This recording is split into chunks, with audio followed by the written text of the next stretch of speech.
और अब खबरें तफसील से। हुकूमत ने टीआरएफ पर पाबंदी लगा दी है। मरकजी वजारत दाखिला के नोटिफिकेशन में कहा गया है कि टीआरएफ दहशतगर्दाना सरगर्मियों को आगे बढ़ाने, दहशतगर्दों की भर्ती, दहशतगर्दों की दरअंदाजी और पाकिस्तान से जम्मू कश्मीर में असलहा और मुनशियात की स्मगलिंग के अलावा दहशतगर्दाना कार्रवाइयों के लिए नौजवानों को ऑनलाइन भर्ती कर रहा था। वजारत दाखिला के मुताबिक शेख सज्जाद गुल टीआरएफ का कमांडर है और उसे यूएपीए के तहत दहशतगर्द करार दिया गया है। वजारत के मुताबिक इस दहशतगर्द तंजीम की सरगर्मियां हिंदुस्तान की कौमी सलामती और खुद मुख्तारी के लिए खतरा है और इसके अराकीन और साथियों के खिलाफ बड़ी तादाद में मुकदमा दर्ज किए गए हैं।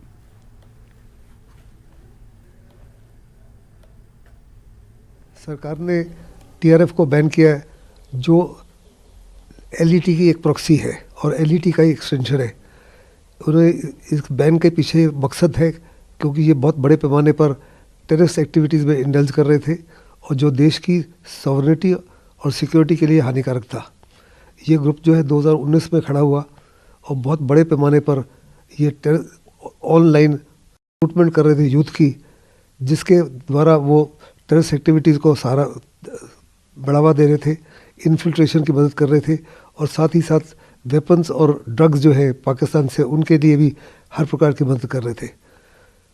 सरकार ने साथ साथ 2 और इनके कमांडर्स हैं, उनको भी टेररिस्ट घोषित किया, इंडिविजुअल टेररिस्ट। एक सज्जाद गुल है जो जम्मू के अंदर है, जो इनके कमांडर है, और दूसरे मोहम्मद अमीन वो भी जम्मू के हैं लेकिन इस समय पाकिस्तान बेस्ड है और बड़े पैमाने पर मनी लॉन्ड्रिंग कर रहे हैं और पाकिस्तान के माध्यम से इन्फिल्ट्रेशन कर रहे हैं, वेपन्स भेज रहे हैं और साइकोलॉजिकल ऑपरेशंस कर रहे हैं सोशल मीडिया के माध्यम से, जिसके तहत वो यूथ को जोड़ रहे हैं अपने साथ। इनकी ये तमाम गतिविधियों को देखते हुए सरकार ने इनको बैन किया है और ये डिसीजन बिल्कुल सही है। इससे बड़ा ज़बरदस्त फ़ायदा होगा सिक्योरिटी को। घाटी में आतंकवाद पर कड़ा प्रहार करते हुए मोदी सरकार ने टीआरएफ यानी द रेजिस्टेंस फ्रंट के खिलाफ कड़ी कार्रवाई करते हुए यूएपीए के तहत इस संगठन को बैन कर दिया है और इस संगठन पर प्रतिबंध लगा दिया गया है। ये वही संगठन है जो पिछले कुछ सालों से लगातार कश्मीर में अल्पसंख्यक समुदाय को निशाना बना रहा था, टारगेटेड किलिंग्स को अंजाम दे रहा था और साथ ही साथ पीएम पैकेज के एम्प्लॉइज ये लगातार धमकियां जारी कर रहा था। आपको ये भी बता दें कि इस संगठन के तहत जो बाकी अन्य मॉड्यूल है अब उन पर भी कार्रवाई संभव हो पाएगी, क्योंकि जिस तरह से एक मॉड्यूल है जिसे फैल्कन स्क्वाड कहा जाता है जो कि इन किलिंग्स को अंजाम देता था, ये वही लोकल यूथ का ग्रुप है जो हथियार, छोटे हथियारों से वहां पे किलिंग्स करके वहां से वापस अपनी रूटीन लाइफ में चले जाते थे, तो उनके खिलाफ कार्रवाई करना भी अब आसान होगा। आपको ये भी बता दें कि 2019 में टीआरएफ की शुरुआत हुई थी जब पाकिस्तान पर दबाव बहुत था कि वो लश्कर और जैश जैसे आतंकी संगठनों के खिलाफ ठोस कार्रवाई करे, लेकिन बदले में पाकिस्तान ने एक नया ऑफशूट लश्कर का शुरू किया टीआरएफ के नाम से, जिसका मकसद ये था कि वो सॉफ्ट टारगेट निशाना बनाए।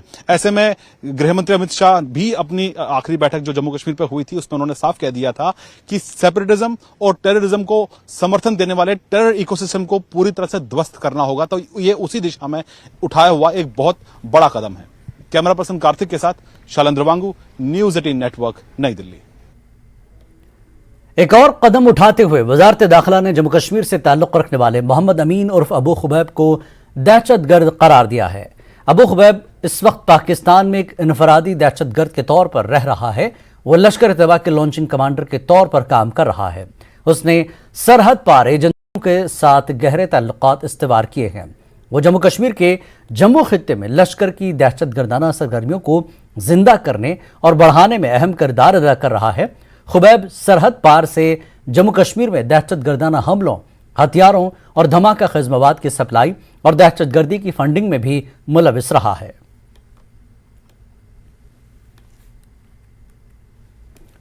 राजौरी में हुए दहशतगर्दाना हमले से मुताल्लिक एसएसपी राजौरी ने प्रेस कॉन्फ्रेंस का इनेकाद किया। उन्होंने कहा कि हमले के बाद लोगों में फैले दहशत और खौफ को दूर कर और एतमाद बहाल करने के लिए पुलिस मुसलसल काम कर रही है। एसएसपी ने कहा कि जिले के हसास गांव में इजाफी फोर्सेस की तैनाती भी की गई है।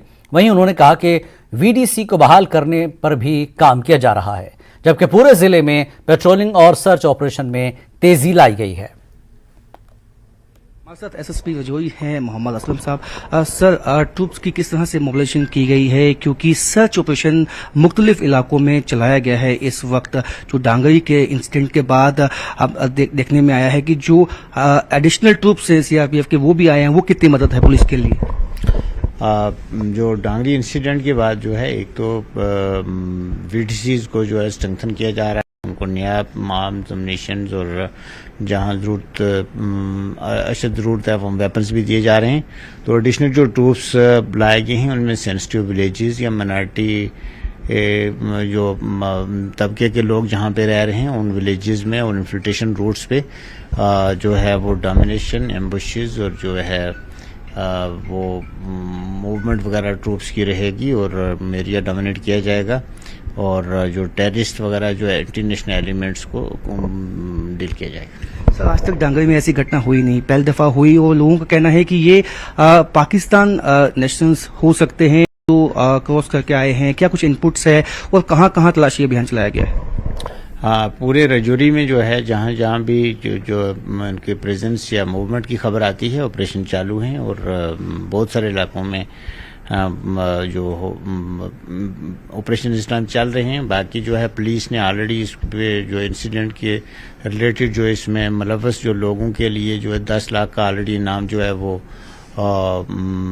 रखा हुआ है। जो भी इसमें खबर देगा जो रिगार्डिंग द मूवमेंट या इन मिलिटेंट्स के जिससे इनको हम पकड़िया मार सकें तो उसको इनाम दिया जाएगा। बाकी जो है लोगों के कॉन्फिडेंस बिल्डिंग के लिए डिफरेंट मेजर्स किए जा रहे हैं, जिसमें वीडीसी है, ट्रूप्स का मूवमेंट है और बाकी जो चंद चीज़ें हैं वो उस पर हम कर रहे हैं। सर, एक अंतिम क्वेश्चन है ये है कि अभी कितने लोग डिटेन किए गए हैं और क्या पूछताछ में कुछ इनपुट्स आए हैं? लोग जो हैं जो मशकूक हैं उनको डिटेन किया जा रहा है, क्वेश्चन किया जा रहा है। ये एक लॉन्ग प्रोसेस है और मतलब कंटिन्यूस इस पे जो है कार्रवाई हो रही है और वो चल रही है। जल्दी से जल्दी हम कोशिश जो इन्वेस्टिगेशन में ये हमारी प्रायोरिटी रहेगी, जल्दी से जल्दी जो जुर्म में जो मुलव्वस लोग हैं उनको हम पकड़ सकें और मामले की तह तक पहुँच सकें। मामले की तह तक पहुंच सके और जल्द से जल्द जो लोग मुलव्वस हैं उनको पकड़ने के लिए स्ट्रेटजी बनाई जा रही है, ये कहना है एसएसपी पुंछ असलम साहब का। कैमरामैन नवायदत के साथ राजेंद्र, न्यूज 18 जम्मू। रजौरी के डांगरी में गुज़श्ता रोज हुए दहशतगर्दाना हमले में जहां 6 अफराद हलाक हुए थे, वहीं दीगर कई जख्मी भी हुए थे। जख्मियों का रजौरी के जिला अस्पताल में इलाज जारी है और उनकी हालत मुस्तहकम बताई जा रही है। बहरकैफ आज भी उन्हें वो भयानक रात याद है जब ये दहशतगर्दों ने 3 घरों में अंधाधुंध फायरिंग कर 6 लोगों की जान ली थी। न्यूज 18 JKLH की टीम ने अस्पताल का दौरा कर जख्मी शहरियों से बातचीत की। उस दिन हुई कैसी हुई थी? आप वहीं पे मौजूद थी? हम बैठे हुए थे, अचानक से ब्लास्ट हो गया, पता ही नहीं चला कैसे हो। ब्लास्ट होने के बाद पता चला कुछ हुआ। कितने लोग उस वक्त घर में थे? हम 6-7 बच्चे थे, 7-8 बच्चे थे, 2 मामियाँ थी और 4 कोई ऑफिसर थे हमारे साथ। वो यूनिफॉर्म में नहीं थे, ऐसे ही थे ऑफिसर। ऑफिसर भी उस वक्त घर में थे, तो क्या उनको भी चोटें आई आपके साथ? कोई पता नहीं, बोल रहे थे कि एक को आई है सिर में, तो बाकी 3 का कोई पता नहीं। आपको कहाँ कहाँ चोट आई और आपकी हालत कैसी है? मुझे टांग में लगी हुई है तो सिर में दर्द है मेरे। पीछे CT स्कैन करवाया, नहीं ठीक आया। MRI करवाई है आज, उसकी रिपोर्ट कल आएगी। जिनकी डेथ हुई है दीपक, वो कज़न ब्रदर है मेरे। तो जो लड़की की हुई है समीक्षा, वो मेरी सिस्टर है, सगी सिस्टर थी। क्या हुआ था उस दिन? तो आप उसी घर में मौजूद थे उस दिन, उस वक्त? हाँ, उधर ही थे, उधर ही बैठे हुए थे। तो किसने उठाया आपको आके? पता नहीं, एक अंकल आए थे, उन्होंने उठाया। पहले तो हम खुद भाग गए।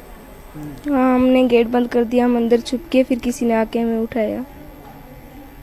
तो कुल 6-7 लोग थे आपके साथ सब? विहान भी था वहाँ पे, समीक्षा भी थी? हाँ, सभी वहाँ पे थे। 6-7 बच्चे थे, 2 आंटियाँ थी और 4 आर्मी वाले थे। नहीं, वहाँ पे हमने सिर्फ वो बुलेट्स की वो बार वाले देखे थे हमने, और साथ में वहाँ पे ब्लड ही ब्लड पड़ा हुआ था। अभी आप ठीक महसूस कर रहे हैं? जी भी थोड़ा बहुत। क्या देखा आपने, कैसे हुआ? कख नहीं देखा, मम्मी फटा बस। घर के किस कोने में, जहाँ पे वो सुना है बाल्टी पड़ी थी वहाँ पे? सुधा जकी सी डिंडरे जकी बेने से आसा कख नहीं हाथ लाया, उत्थे बैठे। बस एक कदम कार ही लिखता है, कुछ पता ही नहीं लगा किधर जाने है किधर होने है। अब आपकी हालत कैसी है? हालत बहुत खराब सी। हमारे पास यहाँ पे 8 जो है वो घायल हैं और धीरे धीरे ये रिकवरी की ओर जा रहे हैं। अभी किसी भी जो है वो खतरे से ये बाहर हैं, इनकी ट्रीटमेंट चल रही है, सभी इन्वेस्टिगेशंस भी हो रही हैं, तो ये अच्छे से जो है वो अभी रिकवरी की ओर जो है वो जा रहे हैं। और आने वाले 2-3 दिनों के अंदर हम सोच सकते हैं, सभी डॉक्टरों की एक टीम बैठ के डिसाइड करेगी कि हम इनको छुट्टी जो है वो कब देंगे। तो उसी प्रकार से जैसे आपने 1-2 पेशेंट से बात की कि उन्होंने कहा कि हमारी हालत अभी उतनी ठीक नहीं है, तो इसलिए हम भी कोई रिस्क नहीं लेना चाहते हैं। अभी हमारे पास ये हैं, हम इनका खाने का व्यवस्था यहाँ से करते हैं और दवाई की सभी व्यवस्था भी, और डॉक्टरों की टीम बना रखी है जो टाइम टू टाइम जो है वो इनको देखते हैं, और हमारे पैरामेडिक और नर्सिंग स्टाफ भी इनको कंटिन्यूसली जो है वो इन पर नज़र बनाए हुए। मौसमी हालात को मद्देनजर रखते हुए ज़ोजिला को आज से आमदरफ्त के लिए बाज़ाब्ता तौर पर बंद कर दिया गया है। लद्दाख को वादी से मिलाने वाली लाइफ लाइन जो दुर्रा ज़ोजिला से होकर गुजरती है को आने वाले मौसमी हालात को देखते हुए आज से बंद कर दिया गया है। इस सिलसिले में आज -35 डिग्री सर्दी में एक सादा तकरीब मुनक्किद हुई। बीकन और विजयक प्रोजेक्ट के चीफ इंजीनियर्स और DC गांधरबल मौजूद थे। उन्होंने बीकन और विजयक प्रोजेक्ट की तारीफ की, जिन्होंने अपनी सख्त मेहनत से आज तक दुर्रा ज़ोजिला को खुला रखा। उन्होंने कहा कि अगर मौसम साफ रहा तो रोड को खुला रखने का इरादा है, ताहम गुमरी के कैंप को मटाइन में शिफ्ट किया जाएगा। और वहीं बॉर्डर रोड्स ऑर्गेनाइजेशन, जो कि BRO के नाम से भी जाना जाता है, ने ज़ोजिला तक रसाई की इजाज़त देकर एक बार फिर लोगों का दिल जीतने का काम किया है।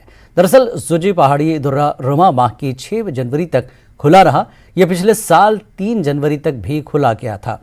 BRO और विजयक, जो इस प्रोजेक्ट के इंचार्ज हैं, ने मुश्तरका तौर पर यह कारनामा अंजाम दिया। लद्दाख UT इंतजामिया और यहाँ के लोगों ने इस बात को यकीनी बनाने की कोशिशों की तारीफ की कि ये इजाफी विंडो UT इंतजामिया पर लॉजिस्टिक बोझ को कम करेगी और आने वाली सर्दियों की तैयारी में इजाफी खुराक और सामान को जखीरा करने में माविन साबित होगी।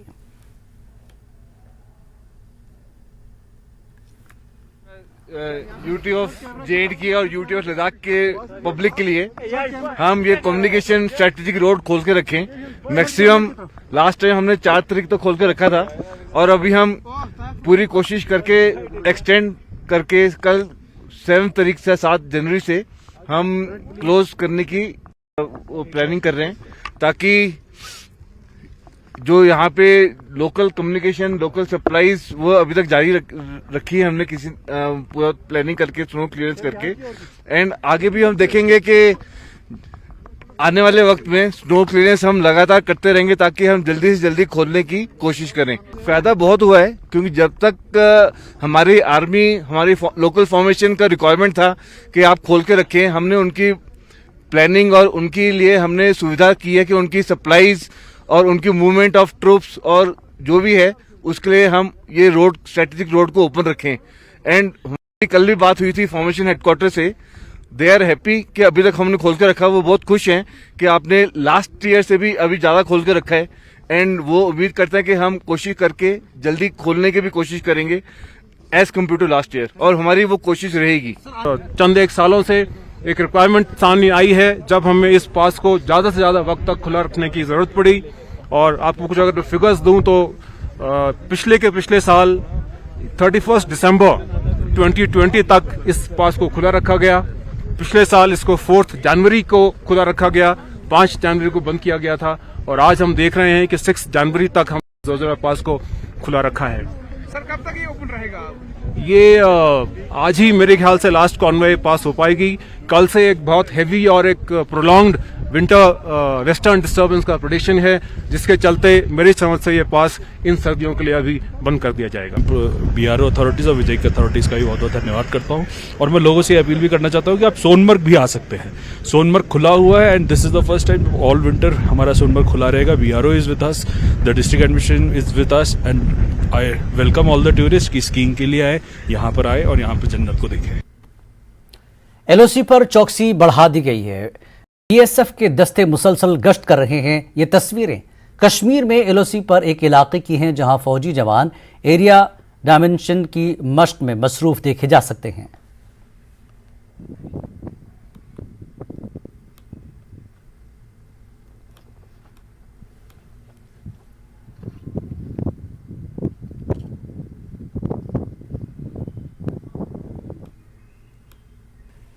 कश्मीर न्यूज में एक बार फिर आपका इस्तकबाल है। एलजी मनोज सिन्हा ने समग्र कृषि विकास योजना पर बेदारी और काबिलियत की तामीर के लिए यूटी सतह के ट्रेनिंग और ओरिएंटेशन प्रोग्राम के हवाले से एक तकरीब में शिरकत की। उन्होंने कहा कि ये समझने की ज़रूरत है कि ये कोई बाकायदा स्कीम नहीं है, बल्कि उन तमाम 29 मंसूबों का मकसद किसान की जिंदगी बदलना है। और कोई मैं आज कह सकता हूं कि जमीन पर किसी भी योजना का इम्प्लीमेंटेशन 4 प्रमुख बातों पर निर्भर होता है: मैकेनिज्म, रिसोर्स, कोऑर्डिनेशन तथा मूल्यांकन। और यही वो 4 पहलू हैं जो पॉलिसी को एक्शन प्रोग्राम में रूपांतरित करते हैं। लेकिन एग्रीकल्चर सेक्टर के इस महत्वाकांक्षी परियोजना में एक 5वां फैक्टर भी है और वो सबसे जरूरी है, और उसके लिए मैं आप सबसे विनम्रतापूर्वक अनुरोध करना चाहता हूं कि उस पर विशेष ध्यान देने की जरूरत है। वो है संवेदनशीलता। खेत का अपना स्वभाव होता है, उसकी अपनी भाषा होती है और उसी को किसान समझता है। इसलिए पूरी संवेदनशीलता के साथ हम सबको न सिर्फ मिट्टी के मुहावरों को समझना है, बल्कि किसानी के पहरेदार बनकर हर एक किसान भाई के हितों की रक्षा भी करने की जिम्मेदारी लेनी है। इस ट्रेनिंग वर्कशॉप के दौरान आप सभी को इम्प्लीमेंटेशन से जुड़े बैरियर्स एवं चुनौतियों के बारे में भी विस्तार से बताया जाएगा। मैं उसके तकनीकी पक्ष में टेक्निकलिटीज में न जाकर सिर्फ आपसे ये कहना चाहूंगा कि चाहे जितनी बड़ी चुनौती हो, उसे individual competence, organisational capability, commitment, information tools तथा रिसोर्सेज द्वारा आसानी से पार किया जा सकता है। हमें इस बात का भी ध्यान रखना होगा, होलिस्टिक एग्रीकल्चर डेवलपमेंट प्लान कोई ये रूटीन सरकारी योजना नहीं है। इसमें जम्मू कश्मीर के किसानों की संपन्नता और पूरे जम्मू कश्मीर की उन्नति, ये दोनों लक्ष्य इसमें समाहित हैं। 39 पेज में सिमटे 29 प्रोजेक्ट्स में हमारे अन्नदाता का ही भविष्य निर्भर नहीं है, बल्कि मुझे लगता है कि जम्मू कश्मीर का भविष्य इसमें ही निहित है।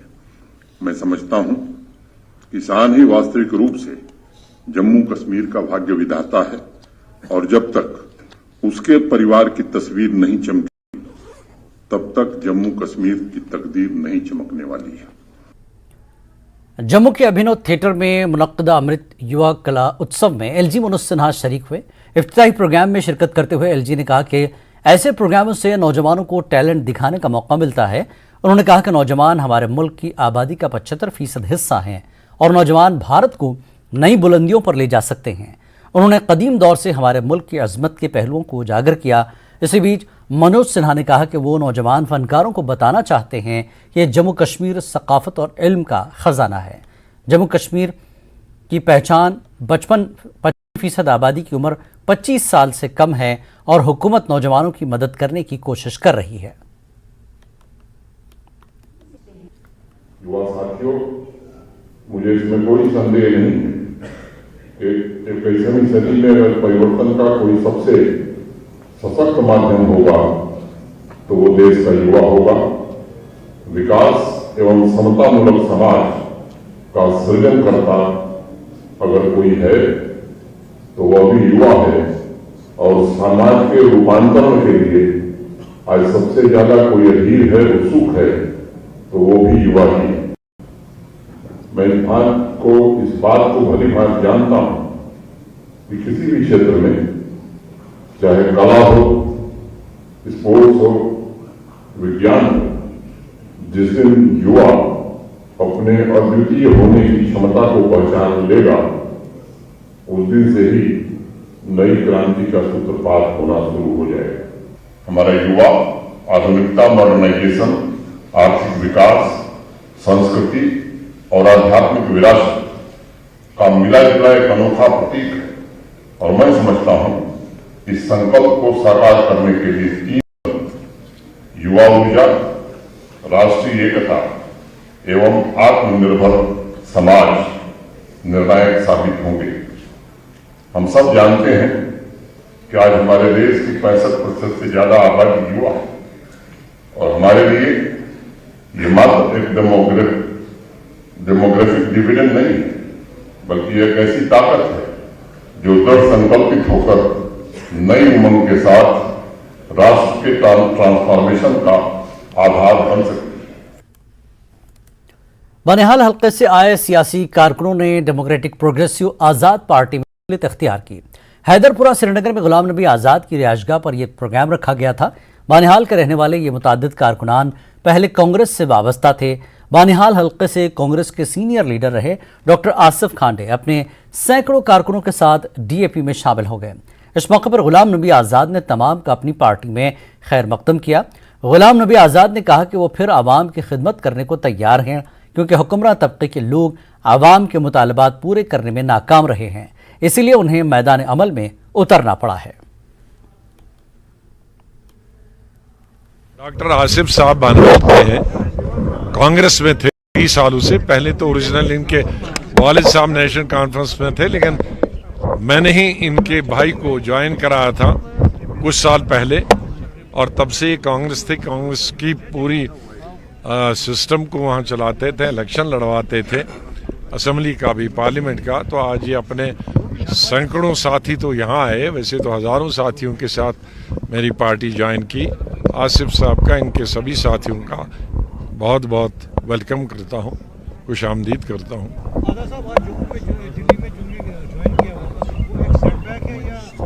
कोई सेटबैक, क्योंकि तीनों लोगों की कोई कॉन्ट्रोवर्सी नहीं है। I wish them well. मैं उनके खिलाफ कुछ नहीं, हमारे बहुत पुराने साथी रहे, लेकिन इस चीज़ का भी मुझे बहुत अफसोस है कि पिछले जब डिलिमिटेशन कमेटी हुई उसमें इन तीनों लीडरों की कॉन्स्टिट्यूंसियां चली गई। रिजर्व, किसी की रिजर्व हुई, किसी की डी रिजर्व हुई। तो मैंने उनको पद दिए थे इसलिए कि पुराने साथी थे, इलेक्शन तो लड़ नहीं सकते हैं, तो कम से कम इज्जत मान दें, लेकिन उनको वो हजम नहीं हुआ। तो ठीक है, शायद जहां वो गए हैं उनको उनके पद ही खाली मालूम है, ये मालूम नहीं है कि इनकी तीनों की कॉन्स्टिट्यूंसी चली गई है।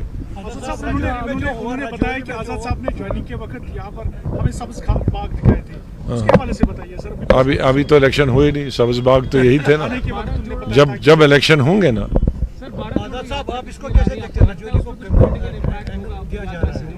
नहीं, देखो, मिलिटेंटों की हमेशा कोशिश रही है, ये आज नहीं है। आज से 25 साल पहले भी जहां मैसेकर होते थे, कभी सिख का मैसेकर यहाँ वादी में हुआ था, कभी कश्मीर में कश्मीरी पंडितों का मैसेकर हुआ था। मैं ये नहीं कहता कि खाली कश्मीरी पंडित और सिख मारे गए, मुसलमान भी हजारों की तादाद में कई गुना मारे गए, लेकिन मुसलमानों का कोई न कोई बहाना करते थे। लेकिन अब इक्का दुक्का जो मुलाजिम यहाँ कश्मीरी पंडित था उसको मारते थे। तो वो एक हमेशा पाकिस्तान की पॉलिसी रही है, वो बहुत ही अफसोस है और उससे यहाँ के मुसलमानों को बहुत नुकसान होता है। शायद मारने वालों को ये इल्म नहीं है कि किसी भी हमारे गैर मुस्लिम को मारने से सबसे ज़्यादा नुकसान कश्मीर के मुसलमानों को होगा। हमारे लाखों बच्चे और बच्चियां कश्मीर की अभी हिंदुस्तान के दूसरे सूबों में पढ़ती हैं, तो उनके साथ फिर उसका असर पड़ता है।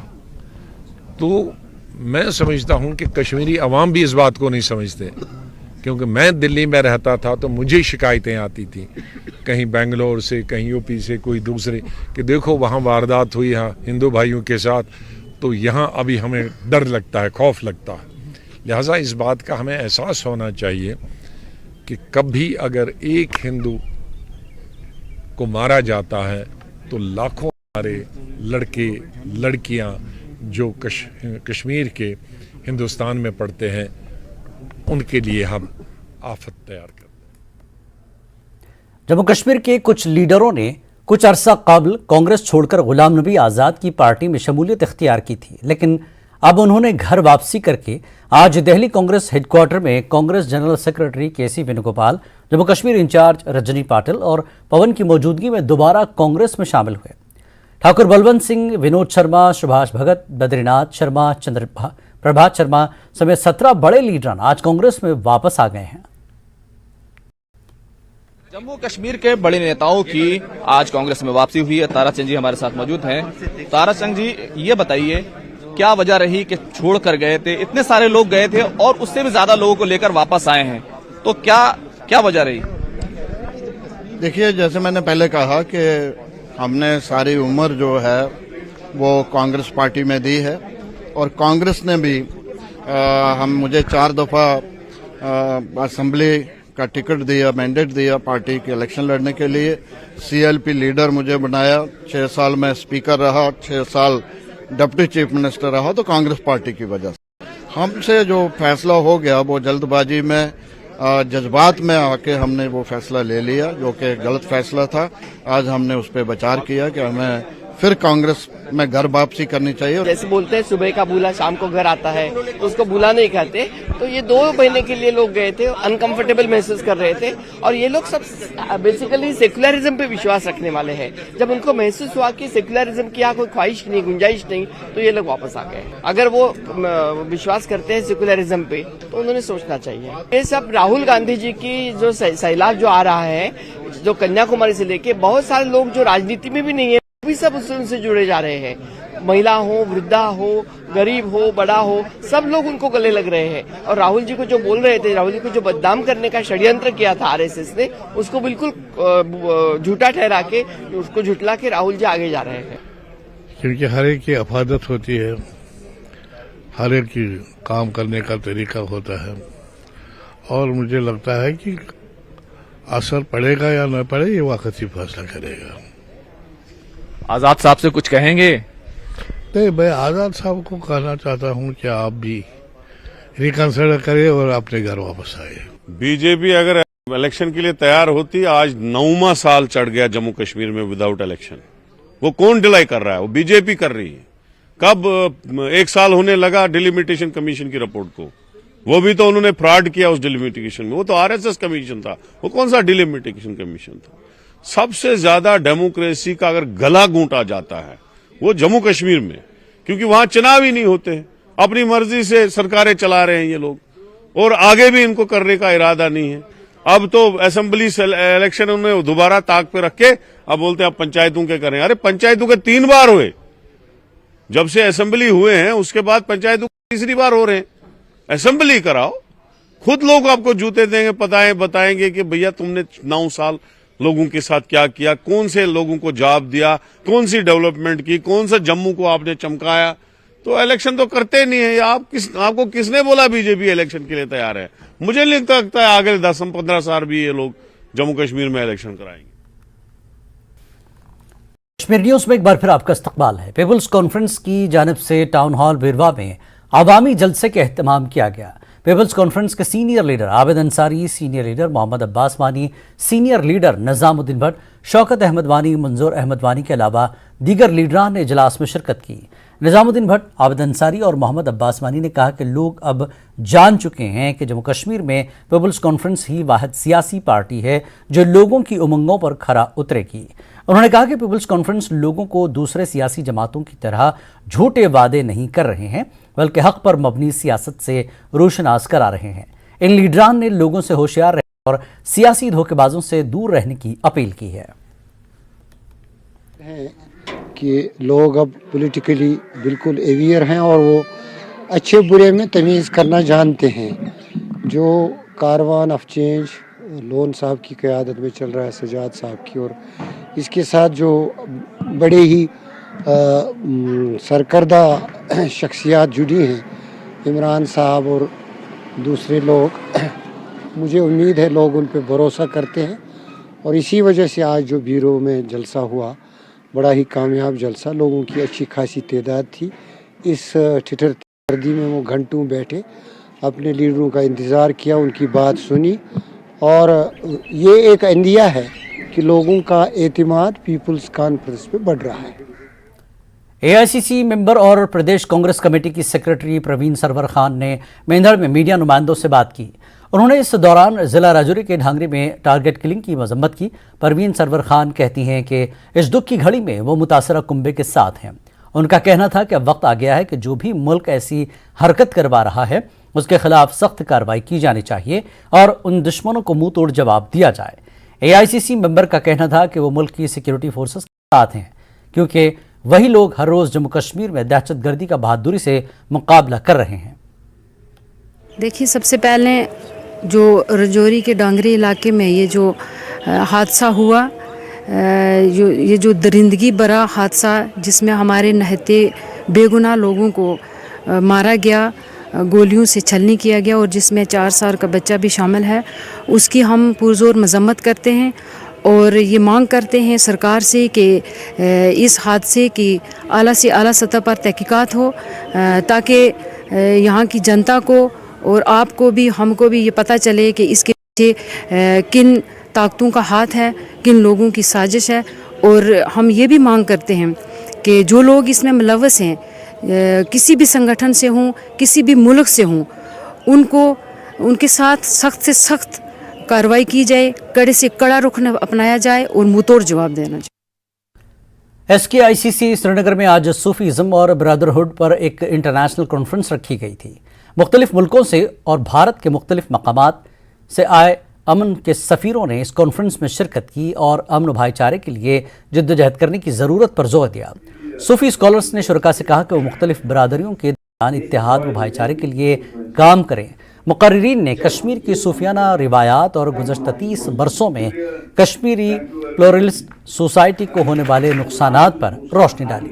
यही है कि मकसद वाज़ेह है कि इसका यह ब्रदरहुड और बैन मज़ाहिब के दरमियान, लोगों के दरमियान ताल्लुक़ को कायम करना, ये बहुत ही अहमियत की हामिल है। यहाँ असल में पिछले 30 सालों से हमने फुकदान देखा है, लोग एक दूसरे से मुतनफ़िर थे, आज नफ़रतें ख़त्म हो सकती हैं इन जैसी कॉन्फ्रेंसों की वजह से। पीस ज़रूरी है और ये बहुत ही अहमियत की हामिल है और इसमें से हम किसी भी सूरत में इसको नज़रअंदाज नहीं कर सकते हैं। हमने देखा है कि पिछले 30 सालों से बहुत सारे लोग यहाँ पे शहीद हुए, घरों के घर उजड़ गए और हम ये चाहते हैं कि अब आइंदा जो आने वाले दिन हैं वो खुशहाल हों और लोग एक दूसरे के साथ खुशी से रहें और आपसी भाईचारा कायम हो। देखिए, इट इज़ अबाउट सूफीज़म। जो हमारा यहाँ पर दर्जा प्लूरलिज्म, वही एक फाउंडेशन थी कश्मीर की। आप ये देखिए कि जितने भी हमारे एक बेसिक फाउंडेशन ऑफ कश्मीरियत आप लेके एक सोसाइटी, इंक्लूसिव सोसाइटी की बात है, चाहे हमारा ट्रेडिशन है, इथनिसिटी है, दैट उसकी कश्मीर की कश्मीरियत की जो है, it's a foundation of that. So उस दायरे से ये जो एक इनिशिएटिव लिया गया है, voice for piece and Sufism and brotherhood, वो उसकी फाउंडेशन है जो पिछले 3 दशक से यहाँ पर जो सोसाइटी, इंक्लूसिव सोसाइटी नहीं रही है, बर्बाद हो चुकी है। So it's a one step कि जहाँ हम अमन और चैन की और ब्रदरहुड की बात। सियाहती मकाम गुलमर्ग में दूसरी जूनियर और सीनियर कर्लिंग नेशनल चैंपियनशिप का आगाज किया गया है। मुल्क की 17 रियासतों की टीमों के 250 खिलाड़ी इस चैंपियनशिप में हिस्सा ले रहे हैं। हिस्सा ले रहे खिलाड़ियों में जोशो खरोश देखने को मिल रहा है। इस मौके पर कर्लिंग फेडरेशन ऑफ इंडिया की सदर रश्मि सलूजा मेहमान खुसूसी रहीं। Olympic medallist Yogeshwar Dutt, executive member Indian Olympic Association के साथ साथ डॉक्टर अश्विनी मेहता और दीगर ओहदेदारों ने इस प्रोग्राम में शिरकत की। गुलमर्ग में कायम मुल्क के वाहिद कुदरती आइस रिंग में कर्लिंग के इन मुकाबलों में काफ़ी जोश के साथ साथ खिलाड़ी हिस्सा ले रहे हैं। मुल्क की रियासतों से आए हुए खिलाड़ी कुदरती आइस पर कर्लिंग खेलकर एक नया तजुर्बा हासिल कर रहे हैं। प्लेस भी बहुत अच्छी है एंड ये गेम सिंस इट्स न्यूज़ वो भी हम ट्राई कर रहे हैं, ये भी एक्सपीरियंस बहुत अच्छा है। हालांकि nobody knows how to play this game yet, काफ़ी चैलेंजिंग है क्योंकि सब अपना अपना बेस्ट ट्राई कर रहे हैं, तो कॉम्पिटिटिव एनवायरनमेंट तो है। बहुत अच्छा है बट ना थोड़ा कंपटीशन ज़्यादा है बिकॉज किसी को नहीं आता है अभी ये गेम। अच्छे से किसी को प्रैक्टिस कर रहे हैं, then we will do best. बिल्कुल नया एक्सपीरियंस था हम लोगों के लिए क्योंकि हम लोग MP से आए हैं जहाँ 45-48 डिग्री टेम्परेचर रहता है और यहाँ पे आने के बाद -11 -10 डिग्री टेम्परेचर था, तो एकदम अलग एक्सपीरियंस था। और नेचुरल आइस पे खेलने की और उस पे मतलब खेलने की बात ही अलग है। बहुत अच्छा लग रहा सब, जहाँ पर आके भी हमें बहुत इंजॉय कर रहे बच्चे हमारे। और मैं चाहता हूँ कि हर मतलब के सिटी में होना चाहिए, जैसे हमारे पंजाब में आइस की प्रॉब्लम है, हर जगह पे, दिल्ली में। बहुत ही अच्छा है, पहली बार आइस कर्लिंग का हम एक्सपीरियंस ले रहे हैं, हमारे बच्चे ले रहे हैं और बहुत ही अच्छा लग रहा है। गुलमर्ग तो वेरी ब्यूटीफुल। हम लोगों ने इंटरनेशनल पार्टिसिपेशन करी है और इंटरनेशनल मेडल भी लेकर के आई हैं हमारी टीम्स। और इसमें हम लोगों ने पूरा समझा है कि किस तरीके से गेम को आगे बढ़ाएंगे। और इसमें हमारे को भारत सरकार का बहुत ही प्रोत्साहन मिला है, जिसमें हम लोगों के बच्चों ने बहुत आगे तक बढ़ने की चेष्टा करी। नौजवानों को खेलों की तरफ रागिब करने के लिए हुकूमत की काविशें सफल हो रही हैं। 13 खिलाड़ियों पर मुश्तमिल गांदरबल की टीम ने national Sqay martial arts championship में 7 गोल्ड, 4 सिल्वर और 2 कांसे के तमगे जीतकर जिले का नाम रोशन किया है। 23वें national Sqay martial arts championship Jammu में खेली गई, जिसमें मुल्क की 22 रियासतों से 1250 खिलाड़ी शरीक रहे। जम्मू कश्मीर से 108 खिलाड़ी मुकाबलों में शामिल थे। शुरका ने अपनी सलाहियतों को साबित करने के लिए प्लेटफॉर्म मिलने पर हुकूमत का शुक्रिया अदा किया। अब जिला गांदरबल में इंडोर स्पोर्ट्स हॉल और ग्राउंड समेत इंफ्रास्ट्रक्चर को बढ़ाने की अपील की जा रही है। आपको बता दें कि जिले से 7 गोल्ड मेडलिस्ट एशियन चैंपियनशिप के लिए मुंतखब किए गए हैं। मुंतखब खिलाड़ी नेपाल में खेले जाने वाले मुकाबलों में शामिल होंगे।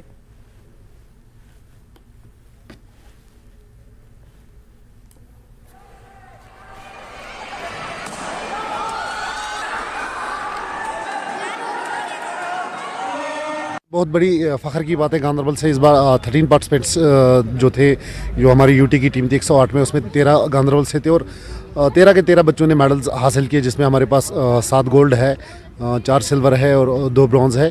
तो ओवरऑल हमारी कारकर्दगी अल्हम्दुलिल्लाह ठीक रही। और ये नेशनल चैंपियनशिप जो जम्मू कश्मीर स्काई एसोसिएशन ने ऑर्गेनाइज़ किया था जम्मू के भगवती नगर इंडोर स्टेडियम में, स्पोर्ट्स काउंसिल इंडोर स्टेडियम में, वहाँ पे तो वहाँ पर 108 पार्टिसिपेशन थी टोटल जम्मू कश्मीर की टीम जो थी उसमें। और उसमें से 13 बच्चे गांदरबल से सिलेक्ट हुए थे, जिन्होंने डिस्ट्रिक्ट लेवल पे पहली पोजीशन हासिल की थी। वहाँ से फिर स्टेट लेवल जो इंडोर स्पोर्ट्स कॉम्प्लेक्स श्रीनगर में 4 से 7 दिसंबर खेला गया, उसमें वहाँ पर बच्चों ने 4 से 7 नवंबर खेला गया, तो उसमें भी बच्चों ने फर्स्ट पोजीशन हासिल की थी। वहाँ से इनकी सिलेक्शन नेशनल के लिए हुई थी। वहाँ पे मैंने गोल्ड मेडल हासिल किया है, सो मुझे बहुत ही ज़्यादा प्राउड फील हो रहा है, क्योंकि मतलब मैंने बहुत ज़्यादा मेहनत भी की थी। और मतलब मैं इसका जो क्रेडिट है वो मैं पहले ही अपने कोच को देती हूँ, जो हमारे हैं सलीम सर हमारे कोच है, और Mohsin sir and Shakeel sir, ये क्रेडिट मैं उन्हीं को देती हूँ और मेरे पेरेंट्स को। सो एक्सपीरियंस जो है बहुत ही अच्छा रहा, बहुत ही मतलब हमने बहुत चीज़ें सीखी भी है। और मतलब हार जीत तो लगी रहती है, लेकिन बस हमें जो ये स्पोर्ट्स है ये हमें बहुत ही ज़्यादा आगे ले जाता है। हमारा जो मतलब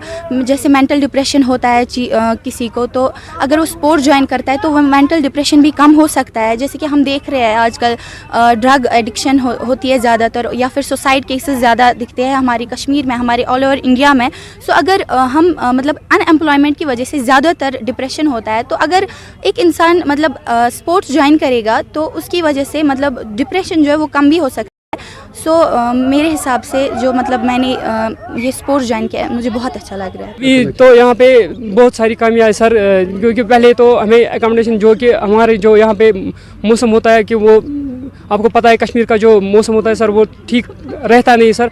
हमें इंडोर होना चाहिए जिसमें हम डेली प्रैक्टिस करें, हमें वो फैसिलिटी होनी चाहिए सर, हमें वो इक्विपमेंट्स होनी चाहिए सर जो हमें ज़रूरत है, ताकि हम और भी मेहनत करें और भी मतलब कामयाब हो जाए सर, और भी गोल्ड मेडल ला सके अपने डिस्ट्रिक्ट के लिए sir.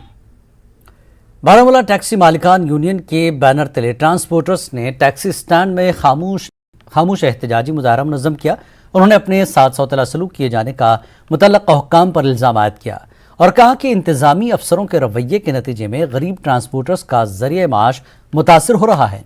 Baramulla taxi owners union के सदर इरशाद अहमद आहंगर ने बताया कि बारामूला से श्रीनगर के बीच चलने वाले सोमो ड्राइवरों को श्रीनगर में बहुत से मसलों का सामना करना पड़ता है, क्योंकि उन्हें पारिमपुरा से आगे शहर में दाखिल होने की इजाज़त नहीं है, लेकिन सरकारी बस सर्विस को जहांगीर चौक और लाल चौक तक आने जाने की इजाज़त है।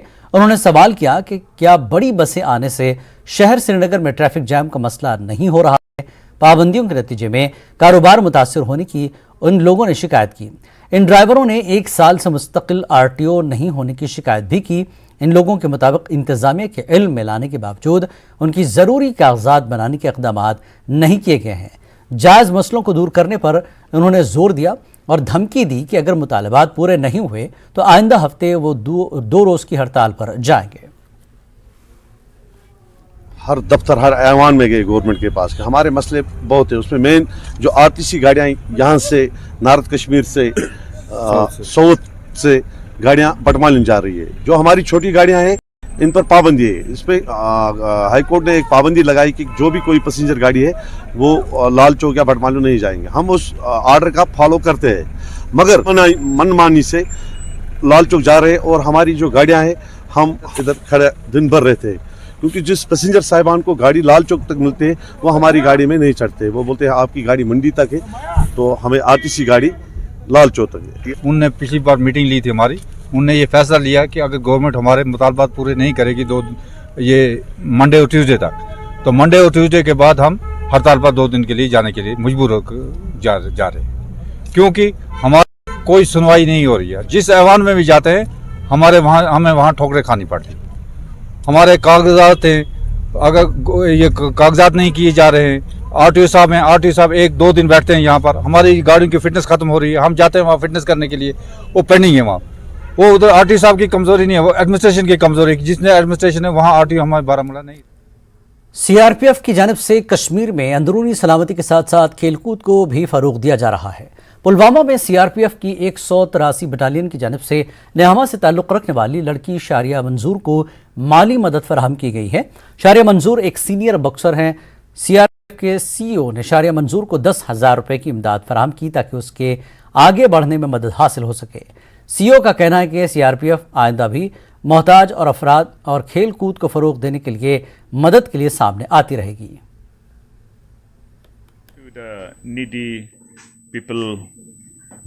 It may be a student who can't afford to pay his admission fee, a person who may not be having even food to eat, and a sports person who can't afford to go for coachings, buying sports items. Likewise, I was appraised by my friend Tariq that sir, there's one lady who is a gold medalist in boxing, and sometimes she can't afford even to go to Srinagar for attending her practice. So I immediately called him back that you bring her and we will extend little help in terms of financial help, like that we arranged this only rupees 10,000 just to meet at least her expenditures. In future also we will continue to do this kind of Samaritan service for the needy people. Anantnag के डोरू शहबाद इलाके के एक दूरअफ्तादा गांव Teton top को हुकूमत ने पहली बार बिजली फराहम की है। टेटन टॉप में एसटी तबके के लोग आबाद हैं। बस्ती के लोग मुफलिसी और गरीबी के मसाइल से दोचार हैं। अरसे दराज से यहाँ के लोगों को बिजली का इंतजार था। लंबे इंतजार के बाद जब इलाके में बिजली का बल्ब रोशन हुआ तो लोगों की खुशी का कोई ठिकाना नहीं रहा। लोग झूमते गाते और खुशियां मनाते नजर आए। इन लोगों ने एलजी इंतजामिया, महकमे बिजली और मरकजी हुकूमत का शुक्रिया अदा किया।